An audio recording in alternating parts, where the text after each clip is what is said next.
Check out this Roadshow Rewind.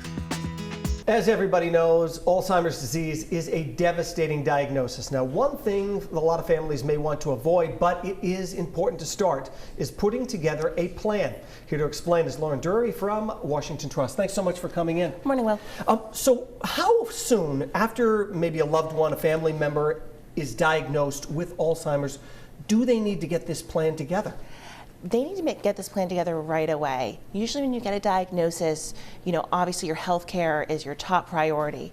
But what they really need to be thinking about too is, where's my estate plan? Have I talked to those professionals? And where is my financial plan to help guide my family down the road? Now, is there legal documents that need to be filled out to say, okay, this person does understand what's going on and these really truly are their wishes?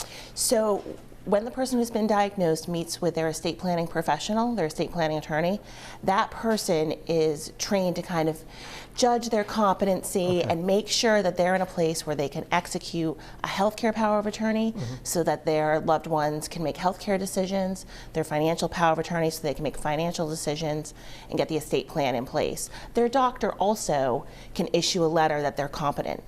And you see that fairly often. Right, which is a good thing. So how do we begin coming up with this financial plan? Do we have to look back and see what sort of assets this person may have had, or is obviously still in charge of? Right. So if the person is still competent, because there are varying levels of Alzheimer's, right. So if they still have competency, you want to be sitting down with your family and pulling out all of your bills, all of your bank statements, all of your life insurance policies, your mortgage payments, and starting to go through those items and get them organized, and also communicate to your family how you're paying bills.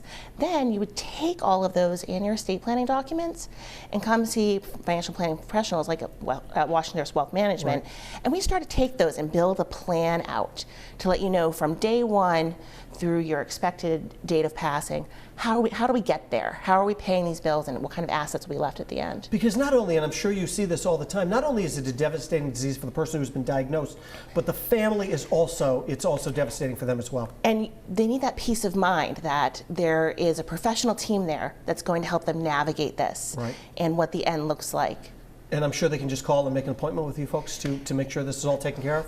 Absolutely. We are happy to meet with anyone to kind of go through this process, even just to talk up front, even if you're not a wealth management client, right. Just to kind of guide you and get you to the resources you need. And I would imagine it's just one less thing that at least they can take care of whoever the person is and not have to worry about all of the stress of everything else. Right. It gives a great peace of mind, and also we check in with our clients, especially if you're dealing with a changing circumstance like medical expenses, right. And limited capacity. You're checking in monthly, you're checking in quarterly. What's changing? How do we tweak this plan? How do we make your life better right now? Right. Well, all great advice, and something a lot of folks do have to think about. Thanks so much for coming in. Thank you. Great advice. And if you would like more of this, you can head to our website, roadshow.com. Be sure to catch the Roadshow weekday mornings at 9 on WPRI 12.